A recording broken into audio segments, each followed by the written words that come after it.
Conseguiré el dinero para construir allí la casa de nuestros sueños. He regresado para decirle que he roto mi compromiso con María, que me he enfrentado a mi familia y que estoy dispuesto a luchar hasta el final por la única mujer a la que amo. Si el motivo que le ha traído hasta aquí es recuperarla, le aconsejo que vaya a los establos, busque el caballo más veloz y marche a casa. No pienso hacer tal cosa. No sabe lo que es asomarse al abismo de mi futuro y ver que estoy obligado a casarme con una persona a la que no amo. Te lo ruego, abandona la comedia. Te pagaron por tu silencio, por eso abandonaste el valle, ¿no es cierto? Fue doña Victoria. Me ofreció unos reales y me obligó a abandonar el valle bajo amenaza de muerte. Fausto también lo sabía. El duque no se molestaba demasiado en esconderse en aquella época. Y a doña Victoria solo hacía falta observarla para ver lo enamorada que estaba de él. Es posible que Gaspar fuera un Galvez de Aguirre. Rafael no está del todo cómodo con la situación que estamos viviendo los tres. Esta situación no es la que a ninguno de los tres nos gustaría, pero creo que es la única opción. Pienso igual que tú, Adriana. Yo solo intento que ninguno de los tres salga más lastimado de lo que ya está. Con eso me basta.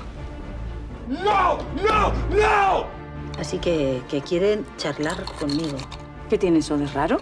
¿Alguna de ustedes me va a explicar qué es lo que sucede? Que sabemos quién es usted, doña Raimunda. Esa señora es una amenaza. No le quitéis el ojo de encima.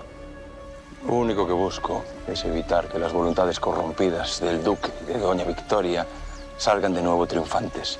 ¿Tenemos un acuerdo? Supongo que seguimos sin capataz. Así es.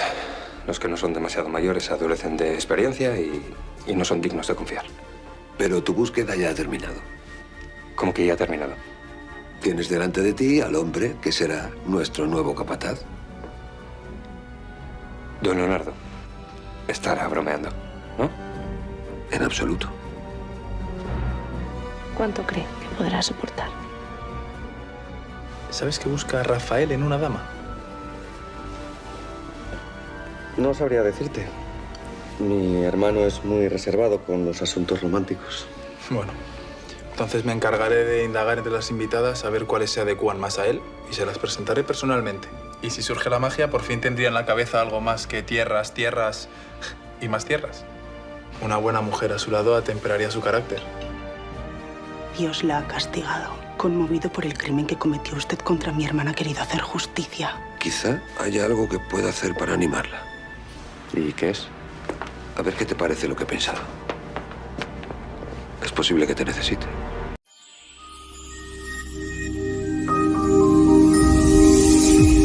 Pacto contra el duque en Valle Salvaje. Vídeo avance del capítulo 133, 7 de abril. Bernardo logra convencer a Felipe en un pacto de venganza contra quienes lo expulsaron del valle. El lunes en Valle Salvaje.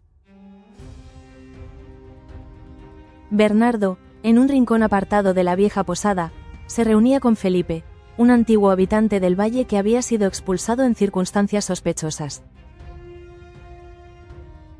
La atmósfera era tensa, cortada por la determinación de ambos y la oscuridad que se cernía sobre ellos. Felipe mantenía los brazos cruzados, mirando constantemente sobre su hombro, como temiendo que alguien pudiera oír lo que estaba a punto de confesar. Y es que Bernardo, con su voz suave pero firme, lo había convencido de revelar la verdad sobre su marcha forzada. Una verdad que llevaba tiempo escondida tras murmullos y rumores, pero que él mismo nunca había llegado a narrar por completo. Me expulsaron del valle, confesó Felipe, pero no fue únicamente por capricho de la señora Victoria, como muchos creen. Fue porque temía que yo supiera demasiado, y me amenazó con quitarme la vida si no desaparecía de inmediato. Tenía pruebas, o algo que ella consideraba un peligro. Quizás temió que pudiera usar esa información para desbaratar sus planes. No lo sé a ciencia cierta, solo sé que, el día antes de marcharme, Victoria me hizo llamar a su despacho, me miró a los ojos y me dijo con total frialdad que, si no me iba para siempre, acabaría en la tumba junto a muchos de los que habían osado desafiarla. Bernardo, quien se había mantenido en silencio hasta entonces, asintió con gravedad. Aquel hombre, Felipe, hasta hacía poco solo era un personaje más entre los exiliados del valle, pero todo indicaba que su exilio no había sido algo trivial. A Bernardo le urgía saberlo todo, hasta el más mínimo detalle. Sentía que la clave para consumar sus planes de venganza contra la familia Gálvez de Aguirre, y en especial contra Victoria, residía en la información que Felipe guardaba. Y entonces, prosiguió Felipe, sin necesidad de más preguntas, reuní mis cosas y me marché, dejando atrás mi trabajo y lo poco que poseía. Nadie me amparó, me volví invisible para todos en el valle, incluido para aquellos que decían apreciarme. Fue como si Victoria hubiera extendido su sombra y todo el mundo se escondiera bajo ella. Solo así, con el miedo clavado en el cuerpo, pude salir con vida de este lugar que un día consideré mi hogar. El silencio se adueñó de la estancia. Las velas, que iluminaban el rostro de ambos, proyectaban sombras danzantes en las paredes, como si fueran espectros que avalaran el pacto que allí estaba por forjarse. Bernardo esperó unos segundos, midiendo cada palabra antes de pronunciarla. Era un hombre calculador. Cada paso que daba formaba parte de un plan más grande, y no quería delatar su impaciencia. Has hecho bien en contarme esto, Felipe. Ahora sabes que Victoria está a punto de casarse con José Luis. La alusión a la boda de Victoria con aquel hombre despertó un brillo de ira en los ojos de Felipe. Bernardo lo notó y continuó.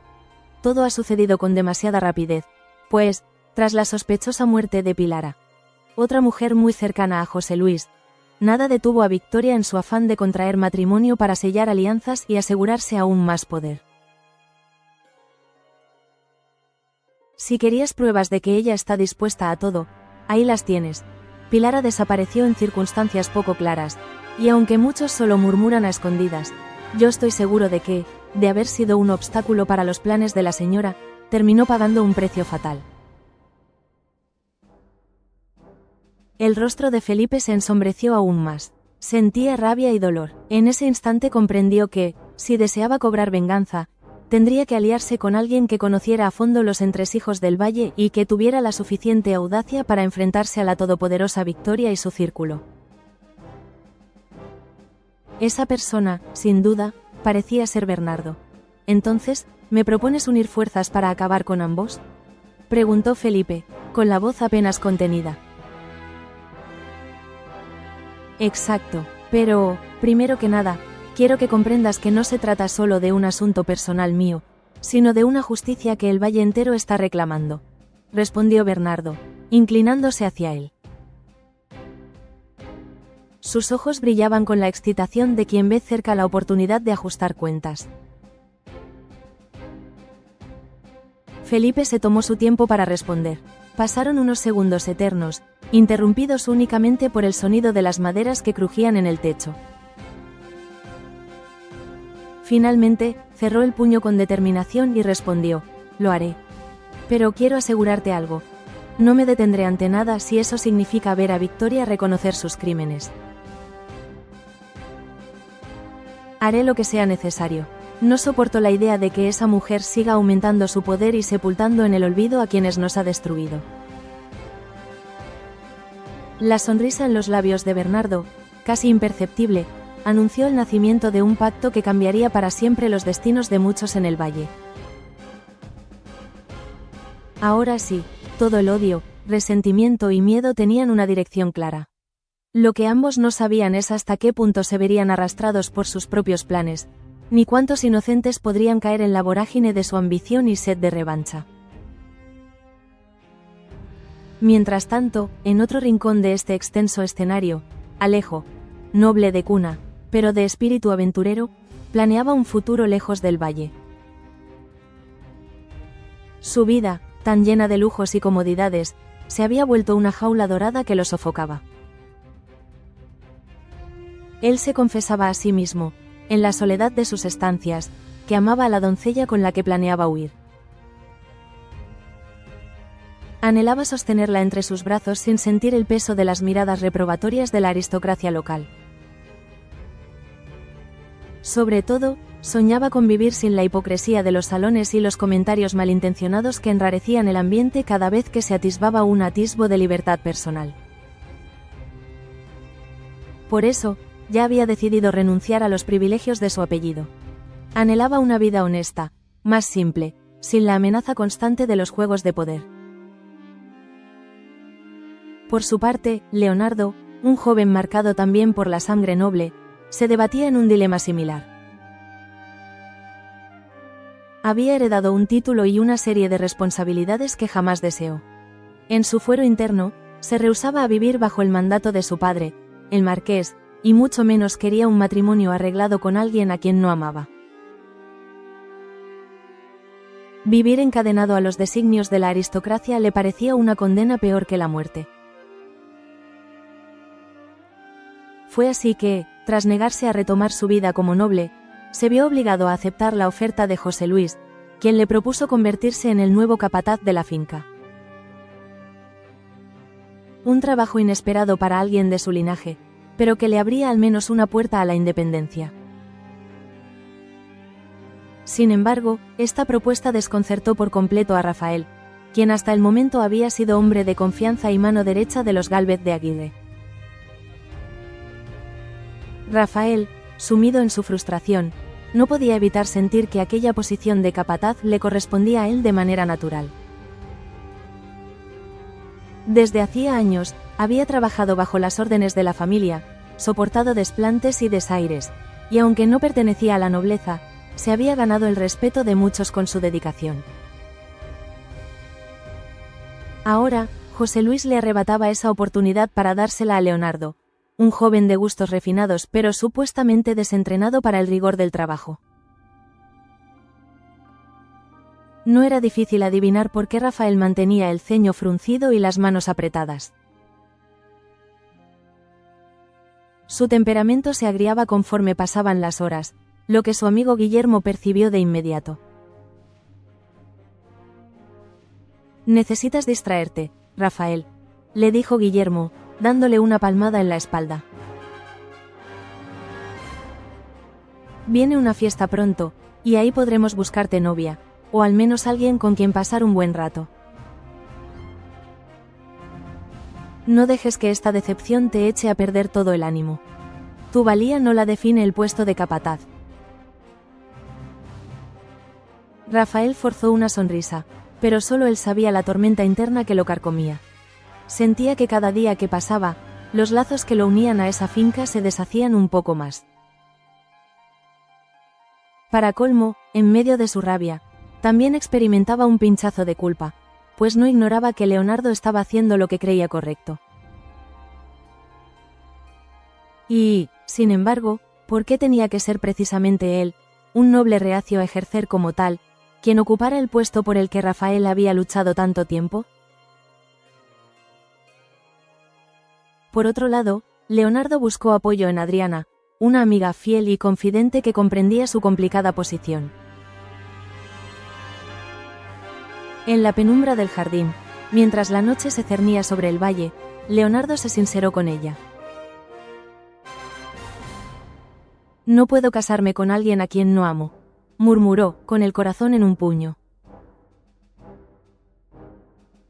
«Y tampoco quiero volver a las garras de mi padre. He preferido aceptar la oferta de José Luis como capataz a tener que ponerme un anillo y jurar fidelidad a una mujer que no es Bárbara. Mi vida no tendría sentido sin ella». Adriana le apretó la mano, conmovida. Tenía sentimientos encontrados, pues conocía el amor que Leonardo profesaba a Bárbara desde la infancia, al tiempo que comprendía que la oferta de José Luis no era un mero gesto de amistad, sino parte de una estrategia para conservar cierto poder dentro de la finca. Aún así, apoyó a Leonardo, convenciéndolo de que, si deseaba reencontrarse con Bárbara y luchar por ella, al menos necesitaba un sustento y un lugar desde el cual ejercer algo de influencia. La mente de Leonardo bullía con la esperanza de recobrar lo perdido. Deseaba volver a ver a Bárbara, a quien amaba con cada fibra de su ser, y no sentía vergüenza de admitirlo. El problema era si ella querría volver a su lado, o si, con el paso del tiempo y las maniobras de la familia Gálvez de Aguirre, ya habría encontrado otro camino. Irene, una de las mujeres más sagaces del valle, observaba la situación con escepticismo. Dudaba que Leonardo, acostumbrado a las sábanas de seda y los banquetes opulentos, pudiera soportar el ritmo de trabajo de un capataz. Lo aguantaría su cuerpo, y sobre todo su orgullo, cuando tuviera que lidiar con jornaleros, disputas de lindes y los arduos trabajos del campo. Y peor aún, ¿qué pensaría Bárbara cuando se enterara de que Leonardo había aceptado una oferta de José Luis, tan cercano a Victoria y sus maquinaciones? En la casa pequeña, donde solía reunirse parte de la servidumbre, Atanasio seguía sembrando dudas sobre Raimunda. Nadie terminaba de entender por qué aquella obsesión por manchar el buen nombre de la mujer que, hasta hacía poco, se había comportado con rectitud y amabilidad. Sin embargo, Atanasio repetía que Raimunda tenía oscuras intenciones, y que era peligrosa para la comunidad.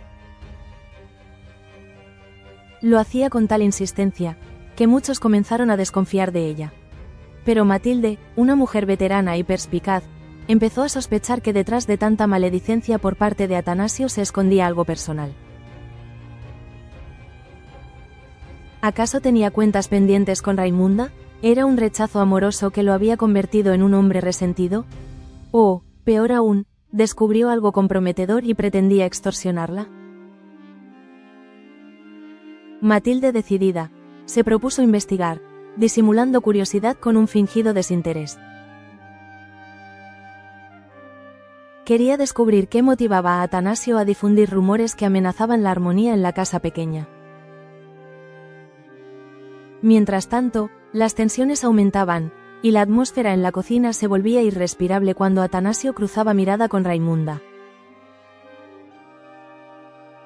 Ella, consciente de las habladurías, prefería mantenerse en silencio, sin comprender quién ni por qué pretendía hacerle daño.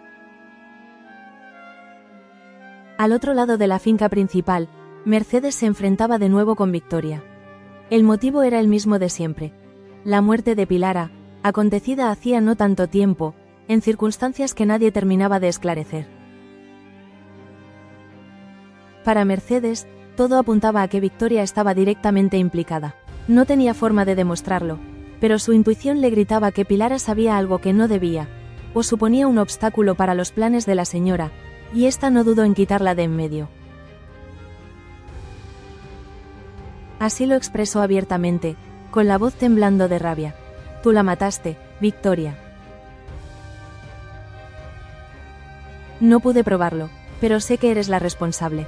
Y si aún guardas un poco de humanidad en el fondo de ese corazón helado, espero que la condena que la vida te imponga sea perder a todo aquel que un día te importó. Tal vez, haber perdido a tu hijo, dijo aludiendo a la tragedia que Victoria arrastraba, sea solo el primer paso de esa justicia divina que tanto mereces. Las palabras de Mercedes golpearon a Victoria como si fueran dagas. Aunque se esforzó por mantener la compostura, sus ojos reflejaron durante un segundo un dolor intenso, mezclado con rabia. Nadie se atrevía a hablarle así, pero Mercedes, que no le temía, o que al menos no demostraba hacerlo, había encontrado la manera de exponer su resentimiento. Más allá del reproche, lo que más afectaba a Victoria era aquella referencia a su hijo fallecido, un trauma que la había endurecido y que explicaba en parte su dureza con el resto del mundo. Pero lejos de reaccionar con furia, se quedó en silencio, como si el golpe emocional la hubiera dejado sin palabras. Y en esa mudez contenida parecía haber una mezcla de culpa, ira e impotencia. José Luis, al enterarse de este nuevo encontronazo, se preocupó por la salud mental y emocional de Victoria. Sabía que su prometida estaba al límite. El duelo por su hijo, las sospechas sobre la muerte de Pilara, y la presión social de convertirse en la esposa de uno de los hombres más influyentes de la región, la estaban arrinconando. consciente de que Victoria no conseguía levantar cabeza, ideó un plan para animarla. Sin embargo, necesitaba la colaboración de Julio, que hasta hacía poco había sido un aliado cercano, un mediador hábil en los conflictos del valle. Julio no estaba del todo seguro de querer ayudar. Por un lado, sentía una lealtad tácita hacia la familia Gálvez de Aguirre, pues con ellos mantenía ciertos lazos económicos. Pero, por el otro, conocía de cerca las maniobras de Victoria y no podía pasar por alto que era una mujer peligrosa. Aún así, José Luis le insistió, explicándole que solo pretendía organizar un evento en el que Victoria pudiera distraerse, reconectar con la vida social, quizás hasta desviar la atención de los rumores. Julio, ante la mirada casi suplicante de José Luis, acabó cediendo. Estaba dispuesto a hacer lo que fuera necesario para mantener la estabilidad en el valle, e impedir que un desequilibrio emocional de Victoria provocara, de rebote, mayores tragedias. Fue Adriana quien puso al tanto a Julio de la dura situación que atravesaba Rafael. Después de todo, si José Luis y Victoria planeaban un gran evento, era de esperar que se requiriera la participación de los empleados y allegados de la finca. Rafael, consumido por la frustración, estaba al borde de explotar. Adriana, con ojos llenos de preocupación, describió a Julio cómo el nuevo pacto ofrecido por José Luis, aquello de colocar a Leonardo como capataz, no solo estaba alterando los roles tradicionales, sino que hería en el orgullo a un hombre que había demostrado lealtad por años. Julio reflexionó. La inminente fiesta podría servir para apaciguar las tensiones o, por el contrario, para evidenciarlas aún más. Todo dependía de la habilidad de cada uno para mantener las apariencias. Entretanto, Guillermo, siempre con su ánimo jovial, había propuesto la curiosa idea de buscarle novia a Rafael durante las celebraciones, con tal de alejarlo de los pensamientos que lo agobiaban. Imaginaba que una buena charla, una sonrisa sincera y un momento de diversión en la pista de baile podrían ayudar a que la amargura se disipara. O, al menos, que Rafael encontrara un motivo para no odiar tanto el rumbo que tomaba su vida en la finca. Aún así, Guillermo era consciente de que, en ese valle plagado de intereses ocultos, cualquier gesto podía malinterpretarse, y no quería que Rafael terminara enredado en un nuevo escándalo que lo pusiera en la mira de Victoria o José Luis. Los preparativos para la inminente fiesta. Uno de esos eventos que la alta sociedad del valle gustaba de organizar para exhibir su poder. Comenzaron a moverse con rapidez. Julio, cumpliendo con su palabra, propuso ideas para el festejo, invitando a notables de la región e intentando que la atención recayera en cualquier cosa, menos en los rumores sobre Pilara o los pactos de venganza. El plan de José Luis para devolverle algo de alegría a Victoria consistía en convertirla en el centro de la celebración, con bailes, música y un supuesto homenaje a las grandes hazañas de la familia Gálvez de Aguirre. Si todo salía bien, la imagen de Victoria se vería fortalecida, y la gente comenzaría a murmurar menos sobre los detalles turbios que la rodeaban. Después de todo, en el valle la memoria colectiva solía ser selectiva, y bastaba un buen espectáculo para distraer a la mayoría. Claro que, en la penumbra de los pasillos de la Casa Grande, seguían tejiéndose los planes de Felipe y Bernardo.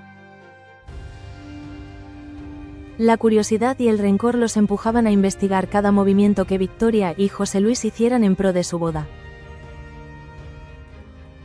No eran ajenos a la idea de que una fiesta representaba la oportunidad perfecta para infiltrarse, husmear documentos, interceptar mensajes o incluso buscar aliadas entre las damas y caballeros que, descontentos con el reinado de Victoria, estaban dispuestos a pasarse al bando de la traición. Si Felipe aceptaba regresar al valle, aunque fuera de forma clandestina, se convertiría en el recurso más valioso de Bernardo. Conocía bien los pasillos, las entradas traseras, las bodegas y los sótanos. Además, sabía que criados continuaban guardándole cierto afecto y podían tenderle una mano en caso de necesidad. Lo único que Felipe debía decidir era hasta dónde estaba dispuesto a llegar para ajustar cuentas. ¿Se conformaría con desenmascarar a Victoria y José Luis ante la sociedad, o querría algo más sangriento y definitivo? Bernardo lo observaba con cautela. Podía ver en sus ojos la furia de quien lo ha perdido todo y el dolor de una herida vieja pero latente. Tal vez aquel hombre, antaño servicial y humilde, se había convertido en alguien capaz de actos extremos con tal de saciar su sed de justicia.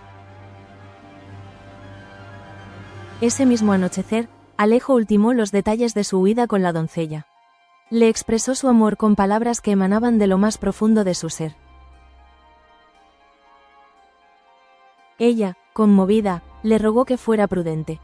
Una salida precipitada podía ponerlos en peligro. ¿Cómo reaccionarían los suyos si descubrían que pensaba renunciar a su apellido y su fortuna por amor? Sin embargo, Alejo no estaba dispuesto a esperar más.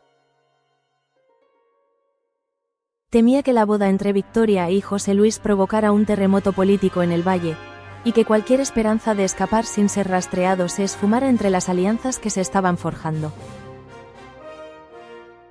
Horas después, con la luna brillando sobre los campos, Leonardo se encontraba en la soledad de sus pensamientos.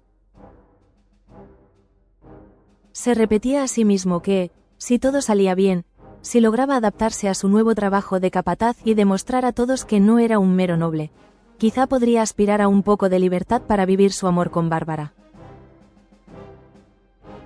Cada golpe de azada, cada orden a los jornaleros, cada inspección del ganado, sería un paso más lejos del dominio del marqués, su padre.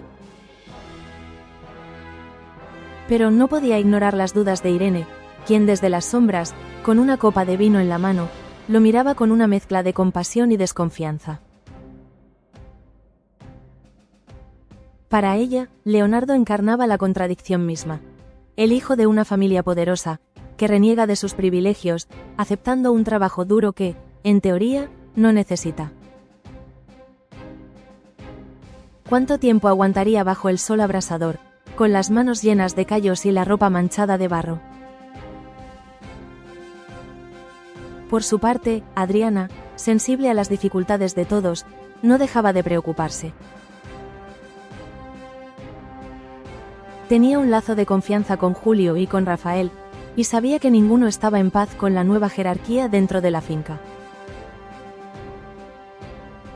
Temía que, en cualquier momento, la frustración de Rafael derivara en un enfrentamiento directo con Leonardo, y que la fiesta, en lugar de ofrecer un respiro, se convirtiera en el escenario de un estallido de rencores. Y en el fondo, tenía la certidumbre de que la boda de Victoria y José Luis no haría sino aumentar la tensión. Cuando los intereses económicos y el poder se mezclan con los afectos y las venganzas personales, el resultado siempre es imprevisible. Al mismo tiempo, la figura de Matilde, que empezaba a investigar los motivos ocultos de Atanasio, amenazaba con destapar un submundo de intrigas personales en la casa pequeña.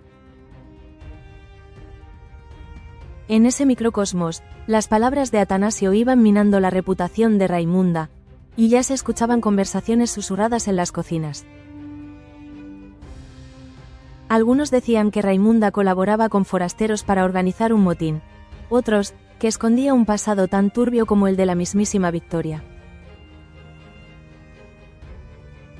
Eran habladurías, sí, pero en el valle todo rumor, por absurdo que pareciese, encontraba suelo fértil para germinar. Matilde, sin embargo, quería pruebas, y no estaba dispuesta a permitir que una compañera de trabajo fuera condenada sin fundamento. Así, con el miedo, la esperanza, la rabia y el amor danzando juntos en un tenso equilibrio, se cerraba la noche en Valle Salvaje. El silencio que cubría las colinas parecía anticipar que algo grande se avecinaba. ¿Lograría Felipe, de la mano de Bernardo, consumar su venganza contra Victoria y José Luis? ¿Se desmoronaría la boda en un escándalo que revelara la implicación de la señora en la muerte de Pilara? ¿Sería la fiesta venidera la chispa que encendiera la mecha de un estallido colectivo? Los cuervos, posados en los árboles, eran testigos mudos de tantas preguntas sin respuesta. El viento, de nuevo, traía consigo el murmullo de las tierras, como si el mismísimo valle susurrara que nada volvería a ser igual. Cada personaje, en su rincón, sentía un temblor en el alma, presagio de que el destino empezaba a girar, y que ese giro podía, en un abrir y cerrar de ojos, transformar amores en odios, lealtades en traiciones y silencios en gritos desesperados. Quizás por ello, al amanecer siguiente, Bernardo se acercó una vez más a Felipe, con el semblante serio, y le repitió lo crucial de mantener la calma y la discreción. Nada debían precipitar hasta que tuvieran el escenario perfecto para actuar. Mientras tanto, Alejo se debatía entre huir inmediatamente o esperar la fiesta para tener una coartada. Leonardo se levantaba antes de que el sol despuntara, dispuesto a probar que su sangre noble no le impedía sudar junto a los trabajadores del campo. Rafael, con el corazón cargado de impotencia, contenía la rabia como mejor podía, temiendo perder el control en el momento menos indicado. Y en la casa grande, Victoria se miraba en el espejo, con la mirada cargada de tristeza, mientras a lo lejos escuchaba los rumores sobre la sospechosa muerte de Pilara y el posible desastre que podía convertirse su boda con José Luis. Valle Salvaje aguardaba, en suspenso, el desenlace de tantas historias tejidas entre sí. El pacto contra el duque, o contra la duquesa, como muchos ya llamaban a Victoria por su carácter altivo, ya estaba sellado, y la celebración próxima sería la prueba de fuego para todos. Podía transformarse en una noche de máscaras donde cada uno mostrase un rostro distinto, o podía ser el lugar donde las mentiras se derrumbaran y emergiera la verdadera naturaleza de los conspiradores. Lo que sí era seguro era que, después de aquel pacto, nada volvería a ser igual. Aquellos que habían sido silenciados por las amenazas de Victoria veían en la venganza la única forma de romper las cadenas.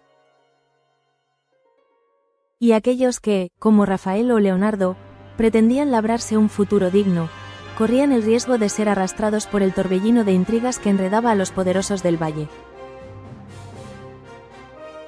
La tierra, acostumbrada a dramas seculares, parecía extender sus llanuras para recibir la sangre, el sudor y las lágrimas que se avecinaban.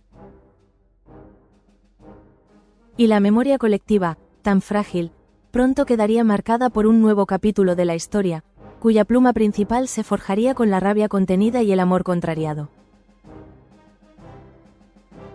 Así cerró el día previo a una semana que prometía ser intensa. Miré hacia el horizonte por última vez aquella noche, sintiendo cómo el aire se cargaba de presagios y la luna se alzaba brillante para contemplar los secretos que algunos seguían intentando sepultar.